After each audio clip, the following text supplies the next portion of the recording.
Hello guys! Sa video ito, aalamin naman natin ang iba't ibang uri at gamit ng PVC Orange Sanitary Fittings. At bago tayo mag-umpisa guys, please subscribe at click na rin yung notification bell para lagi po kayong updated sa mga videos ko na pwedeng makatulong sa atin sa pang-araw-araw na pamumuhay. At tara guys, simulan na natin to. At una sa lahat guys, meron tayong PVC Sanitary Coupling. Ang PVC sanitary coupling ay ginagamit po pandugtong sa mga tuwiran na dugtungan. Yan po ang purpose ng PVC sanitary coupling. Susunod naman guys, meron tayong PVC sanitary elbow 90 degrees. Guys, ang PVC sanitary elbow 90 degrees ay ginagamit rin po ito pandugtong pero sa mga 90 degrees angle.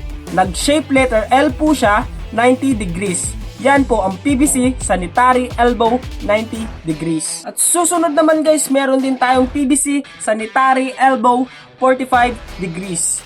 Ito naman guys ay naka 45 degrees po siya. So tulad po ng elbow, shape letter L din siya pero 45 degrees din. Ginagamit din siya guys sa mga dugtungan na naka 45 degrees. Yan po ang PVC Elbow 45 degrees. At susunod naman guys, meron din tayong PVC Sanitary T. Ito naman guys ay nag-shape letter T. Tapos meron po siyang tatlong butas. Madalas po itong gamitin sa mga sanga ng ating sanitary lines. Yan po ang PVC Sanitary T. At susunod naman guys, meron tayong PVC Sanitary Clean Out. Ang PVC Sanitary Clean Out guys ay nagsisilbing pantakip sa ating sanitary lines. So guys, ito po yung pantakip, no? Meron po yan siyang thread. Natatanggal po itong takip niya. Meron po siyang gasket o yung O-ring. Yan po yung magsisilbing gasket niya para hindi po magtagas yung tubig. So guys, paano nga ba siya gamitin? Ganito po yan. So ito guys, yung sanitary fittings nyo, ipapasok nyo po siya dyan upang takpan pansamantala upang matagalan. Yan po ang PVC Sanitary Clean Out. At susunod naman guys, meron tayong PVC Sanitary Bushing Reducer.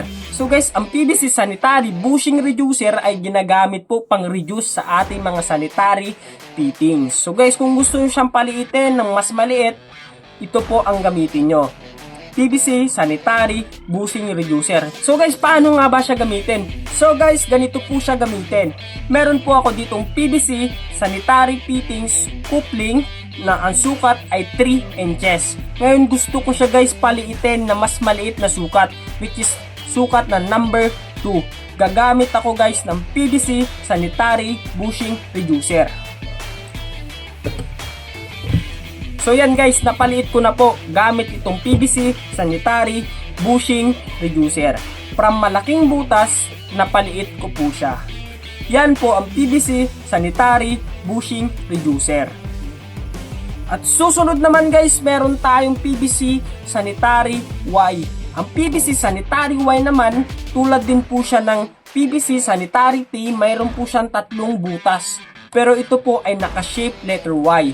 Ginagamit din siya guys sa mga sangahan, pero ito siya naka-shape letter Y. Yan po ang PVC Sanitary Y. At ang last naman guys, meron po tayong PVC Sanitary P-Trap.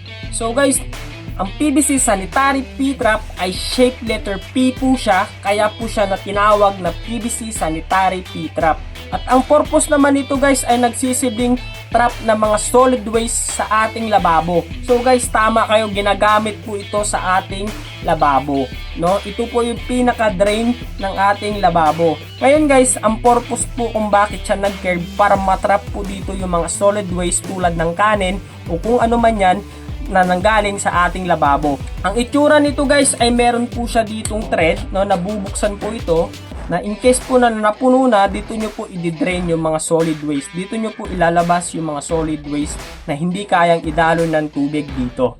So guys, yan ang purpose ng PVC Sanitary P-Trap. At yun lang po guys sa video ito, at sana po may natutunan kayo.